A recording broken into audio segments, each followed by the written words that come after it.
Hello मेरे प्यारे नन्हे दोस्तों, कैसे हो आप सब।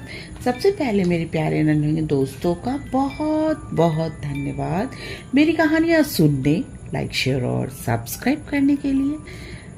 आज जो कहानी मैं आपके लिए लेकर आई हूँ, उस कहानी का शीर्षक है बिलाव का भ्रम। तो आइए बच्चों, कहानी शुरू करते हैं।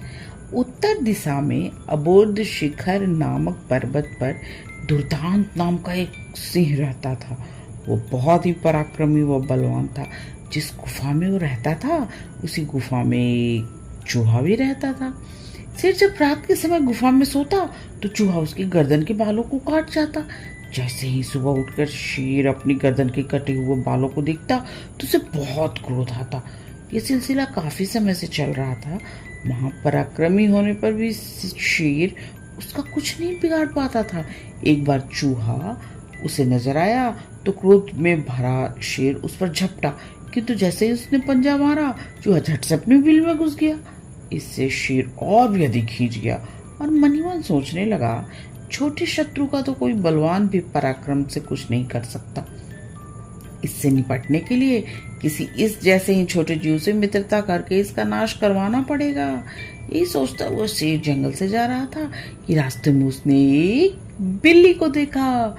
बिल्ली और शेर को एक ही जाति का माना जाता है, इसलिए दोनों को एक दूसरे के निकट आने में अधिक समय न लगा। शेर ने बिल्ली को अपना मित्र बना लिया और फिर अपनी गुफा में ले आया। शेर बिल्ली की खूब खातिरदारी करता, उसे ताजा और लजीज मांस खाने को देता, उसे आदरपूर्वक अपने पास बिठाकर मीठी मीठी बातें करता। चूहे ने जब गुफा में बिल्ली को देखा तो समझ गया कि उसे छुटकारा पाने के लिए ही शेर ने बिल्ली को दोस्त बनाया है। सच भी था, उस बिलाव के डर से अब चूहे का बिल से बाहर आना बंद ही हो गया। शेर का चूहे से पीछा तो छूट गया, किंतु उसे इस बात का डर हर समय सताता रहता था कि न जाने कब आकर चूहा फिर से उसके बाल कुतर जाए। दूसरी ओर बेचारा चूहा था जो उस बिल्ली के डर से अपने बिल से बाहर ही नहीं निकल पाता था। जान तो सबको प्यारी होती है बच्चों। इतने दिनों तक जब चूहा न आया तो शेर ने समझा कि चूहा बिल्ली के डर से कहीं दूर भाग गया या मर गया है। ये भी हो सकता है कि इस बिल्ली ने उसे मारकर खा लिया हो। एक दिन शेर जंगल में घूमने चला गया। बिल्ली बेचारी भूख से अकेले तड़प रही थी। अचानक उसकी नजर व्याकुल चूहे पर पड़ी। बिल्ली से आंख बचाकर चूहा भी भोजन की तलाश में बाहर निकला था, परंतु बिल्ली से की नजरों से बचना उसके लिए कठिन था। बिल्ली के सामने उसकी एक न चली और बिल्ली ने उसे बहुत तेजी से उस पर छलांग लगाकर उसे झपट लिया और अपने पंजे में दबा लिया। देखते ही देखते बिल्ली ने उसका सारा काम तमाम कर दिया। शेर वापस आया और बड़े प्यार से उसने बिल्ली को खाना खिलाया, फिर आराम से सो गया। उसने एक बार भी चूहे की आवाज न सुनी। शेर हैरान था कि चूहे की आवाज आनी तो बंद हो गई। उसने बिल्ली से बात करते हुए पूछा, हे मित्र, रात को चूहे की आवाज नहीं आ रही, क्या वो मर गया या तुम्हारे डर के कारण छुपा बैठा है? जंगल के राजा, अब आप चिंता मुक्त हो जाओ। मैंने तुम्हारे शत्रु को मार डाला, अब वो इस गुफा में कभी नजर नहीं आएगा। अब आपको कोई चिंता नहीं होनी चाहिए। अब हम दोनों बड़े मजे से इस गुफा में रहेंगे। हाँ हाँ, क्यों नहीं? अरे दोस्त, तुम्हारी कृपा से तो मैं चिंता मुक्त हो गया हूँ, नहीं तो ये चूहा मुझे रात भर सोने ही नहीं देता था। कहने को तो शेर ने ये बात कह दी, परंतु उसके मन में वो नहीं था जो उसकी जुबान पे था। शेर ने अपने मन में सोचा कि अब इस बिलाव की क्या जरूरत है, केवल उस चूहे से बचने के लिए ही तो इस बिलाव को लाया था। अब वो चूहे को जब उसने मार दिया तो उसे इसकी कोई जरूरत नहीं। स्वार्थी शेर ने उस बिल्ली के लिए भोजन लाना बंद कर दिया।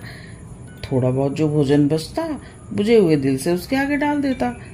बिल्ली बेचारी क्या ना करती, भोजन पाकर खुश तो नहीं थी, लेकिन जो भी बचा खुचा मिलता उसे खा लेती, किंतु इससे उसका पेट नहीं भरता था।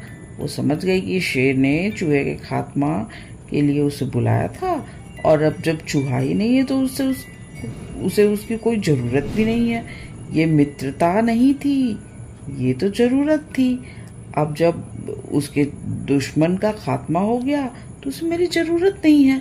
बिल्ली कब तक भूखी जी सकती थी? धीरे धीरे सूखती चली गई और एक दिन ऐसा आया कि उसे जान से ही हाथ धोना पड़ा। ये संसार बहुत स्वार्थी है बच्चों। मतलब के लिए हर प्राणी दूसरे के आगे हाथ जोड़ता है, मित्रता करता है, और जब उसका मतलब पूरा हो जाता है तो फिर कौन किसे पूछता है।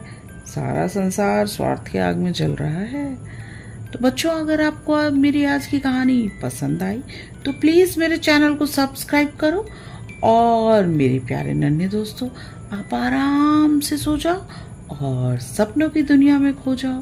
गुड नाइट मेरे प्यारे नन्हे दोस्तों, गुड नाइट।